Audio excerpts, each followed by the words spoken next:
শুরু করবো? কি করতো সরি ভাইয়া? ভাইয়া দেখি দেখি কি অক্টোপাস খাচ্ছি। আমাদের একটু গলায় যাতে আটকে না যায়। এটা কি তোমার ফার্স্ট টাইম অক্টোপাস? এর আগে কোথায় খাইছো? আর এই অক্টোপাস কেমন লাগে? শিওর? কেমন? সেই সব বলতে শাকটা কিরকম? চিকেন খাইলে যেরকম স্বাদ, মাছ খাইলে যেরকম স্বাদ, দেখলেন মতো স্বাদ। শিওর? তুমি খাও।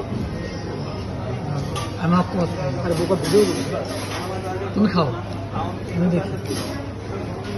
একটু ভিডিও করতে হয়। এই যে এই খোল। অক্টোপাসটা আসলে অনেক স্বাদ। আমার ভাইয়ের খাওয়ার স্টাইল দেখতে বুঝতে পারছেন সবাই। খাও সে ফিলিংস খোকা বাবু খা।